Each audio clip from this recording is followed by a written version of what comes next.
はい、こんにちは。岩木健一です。今日はですね、日本代表編を取っていきたいと思います。この話は結構自分の中で考えた内容で、もう本当に自分が中学生、高校生の時に知りたかった情報っていうのをお出ししています。5つありますので紹介していきたいと思います。いや、これ本当に中学、高校の自分に伝えていきたいことですね。1つ目が時間管理をできるようになれ。2つ目、一人時間を過ごせるようになれ。3つ目、栄養学を学んでおけ。4つ目、スポーツドクターに感謝しろ。5つ目、英語を勉強しておけ。この5つでお送りしたいと思います。まず、理由の1つ目なんですけれども、時間管理をできるようになれっていうところで、慣れない施設、練習場所、いろんなところで合宿、海外だったり国内だったり、一つの場所だけではない、ホームプールでするわけではないので、やっぱりミーティング行くにしても、食事をとるにしても、やっぱ慣れてない分、行動がいつもより時間がかかったりとか、やっぱ緊張している分、ちょっと早めに出たりした方がいいのかなというふうに思っていて、やっぱその、緊張っていうのは結構ネックで、やっぱストレスになっていくと思うんですよね。やっぱこの小さなストレスでも、やっぱ積もり積もっていくときついし、やっぱり、初めて日本代表に選出された時だったりとか、その選出されなかったけど候補まで行った時なんていうのはやっぱ自分との戦いでもあるし、周りのライバルとの戦いにもなってくると思うんですよね。やっぱそうした時にこの小さなストレスをどれだけうまくコントロールできるかっていうのはすごく大事なところだと思ってます。はい、2つ目、一人時間を過ごせるようになれっていうところで、やっぱ高校までって合宿とか遠征とか行くと思うんですけど、やっぱ大部屋で、和室だったりとかが多いと思うんですよね。で、特に地方の選手っていうのはその傾向にあるのかなと思っていて、やっぱり旅館とかの方が安かった、大部屋使った方が安かったりして、できるだけ費用を抑えるためには、大部屋で5人とか10人とかの部屋がね、用意されてるっていうことが多いと思うんですけれども、そうなってくるとやっぱ休み時間というか練習が終わってご飯食べてゆっくりしてる時間とかっていうのはやっぱりチームメイトと楽しく過ごす、騒ぐまではないかもしれないですけど、静かな時間の過ごし方っていうのがやっぱり僕自身は分からなかったんで、この静かな時間の過ごし方っていうのが一人時間ということで、やっぱこれを過ごせるようにならないとなんかすごく寂しい。日本代表の合宿はやっぱ個室とかツインだったり人が多くてもツインだったりするので、なんかワイワイガヤガヤみたいなその高校中学の合宿感、遠征感っていうのはやっぱりないですよね。で、さっき小さなストレスっていう話を一つ目の時間管理のところで言ったと思うんですけど、これがねやっぱり一人で過ごす時間が本当はリラックスタイムのはずが、逆に一人だとなんかいろんなこと考えちゃってそれもストレスになってっていうところで、やっぱ上手に使える方法を今のうちから見つけておくことってすごく大事かなというふうに思っています。僕のおすすめとしては、携帯とイヤホンつないでゆっくり音楽を聴くとか、これもう大学生ぐらいになったらもうしてない人も多いかもしれないんですけど、追求ノートを簡単な話、日記ですよね。こういったものを書いていくと、今の時代だったら携帯で書くこともできると思うんですけど、僕は紙とペンで書いた方が頭に入るタイプなんで、直筆でガリガリ書く方が好きですね。あと、ストレッチマットとかを使って、ストレッチする。もう床でもいいんですけど、なんかフロアそのままね寝転んだりするのはちょっと嫌だったり、ベッド寝転んだらそのまま寝ちゃったりするので、ストレッチマットあるといいかなと思います。で、僕自身反省の意味も込めてなんですけど、やっぱスマホのゲームとか、当時はネットフリックスとかなかったんですけど、YouTube があったりしたりして、まだでも携帯が使い放題のプランがあんまりなかったような時代で、だから宿舎の Wi-Fi とかが飛んでるともう嬉しくて、ゲームしたり YouTube したりしてることがやっぱり多かったんですよね。やっぱ本当に反省ですね。合宿中に YouTube ばっかり見てた俺、本当に反省しろって感じですね。今中学生高校生で同じような状況、今プラン大きいのが出たって言っても、家族で何ギガとかっていうことであんまり使いすぎちゃいけない人たちもたくさんいると思うんですよね。中学生高校生でこれで合宿行ったりするとフリー Wi-Fi が飛んでたりして、ついついゲームをしちゃうとか YouTube 見ちゃうとかっていう人いると思うので、ぜひ音楽聴いたりストレッチマット持って行ったり、してほしいなというふうに思いますね。はい、3つ目、栄養学を学んでおけということで、これものすごく差が出ると思います。中学校が高校の回かな、栄養学の話を少ししたと思うんですけど、JIS とか NTC って言って東京にある国立スポーツ科学センターとかナショナルトレーニングセンターっていうのが隣同士であったりするんですけど、そこではよく合宿をさせてもらってました。で、食事がバイキング形式で、自分は少しでも栄養学をね学んでるつもりであったんですけど、やっぱ他競技の選手たちっていうのがなんか栄養成分表っていうのが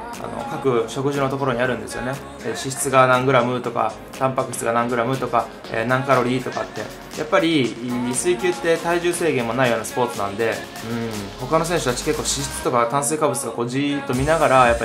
選んだりしてましたね。水球の人たちは結構好きなものを食べて、また明日も頑張ろうっていう感じだったんで、やっぱこれはやっぱ体重制限があるとないのでは全然違うなと思って、やっぱ体重制限がある競技っていうのはやっぱカロリー少なめで、でも栄養素はたくさんっていうところで、お肉はやめといて、でもその分鉄分とかビタミンが入ってるほうれん草のおひたしを2個食べようとかみたいな感じで選んでましたね。で、あとびっくりしたのが、やっぱスポーツの有名人に会うことが多くて、それはそうですよね。スポーツ界の日本代表が集まっているのがそこの国立スポーツセンターだったりとかナショナルトレーニングセンターだったり、当時は卓球の福原愛ちゃんとか言ったら失礼ですね、福原愛さんが現役をまだ続けられていて、そこで初めて知ってる、テレビで見る人に会ってもそれびっくりしちゃってサインもらいに行こうかなとか思ったんですけど、いやいやそれちょっとあんまりだなと思って、お互い日本代表の合宿だったり候補生としての合宿で参加してるのに、それちょっとやめた方がいいなと思って、やらなかったんですけど、でもやっぱ日本代表を目指すとかなるっていうのはそういうことだよなと思って、水球もね今テレビで出たりとかいろいろ特集組まれたりすることも多くなっていくので、もしかしたらねこれを見てくれてる君たちが日本代表になる頃っていうのはいろんなテレビ番組に呼ばれたりして、そういった時代になるといいなと思いますけどね。ちょっと話それちゃいましたけど、話を戻していきたいと思いますね。4つ目、スポーツドクターに感謝しろっていうところで、国立スポーツ科学センター JIS という話をしましたが、代表の合宿先が JIS で健康診断があったりしたんですね。そこで僕のこの右肩の怪我異常が発覚して、すぐに MRI を取りましょうっていう風になって、もうすぐにですよ。これすごいなと思って、普通 MRI って言ったら大きい病院だったら2週間先ねとか1ヶ月先ねっていうこともあるんですけど、じゃあ今から取りましょうかみたいな感じですぐに治療してもらうことができました。これ本当に良かったなと思います。で、僕は代表候補で合宿してた時にですね、それが終わってからもう1年間もう通いなさいって言ってもらって、リハビリに実に行くことになってました。1年ぐらい行きましたね。で、スポーツドクターから聞かれたこととして、君このナショナルの大会に今回出たいの？それともしっかり手術して選手生命を伸ばしていきたいと思ってる？どう考えてる？って言われて、僕はやっぱちょっとまだ日本代表初めて選ばれたんで大会に出たいですっていう選択をしたんですね。そしたらちょっと怒られるかなと思ったんですよ、正直。自分の体大事にしろって。そしたらもうすごい軽い感じで OK じゃあそしたらリハビリ頑張ろうねみたいな、やっぱ選手自身の考え方というか自分のキャリアの積み重ね方っていうのをすごく優先というか応援してくれて、その代わり結構エグいメニューになるから頑張ってねって言われて、そのままリハビリ室に通されたんですね。そしたら案の定というかもうむちゃくちゃきつかったし、で結局筋肉を傷んでるのを手術して綺麗な形に戻したりとか他のところから筋肉を持ってきたりするんじゃなくて、この傷んだ筋肉を無理やり鍛えて強くするっていう方法だったんで、かなりきつかったですね。でしかも何がきつかったかというと、その合宿の午前と午後の間にこの食事の後1時間ぐらいゆっくりしてすぐにリハビリ行って、で1時間半ぐらいやって、その後5連みたいな感じで1人3部連だったんですね。なんかもうほんと中学校の時といい、水泳部に入って平日なのに2部連とかね、午後2部連とか、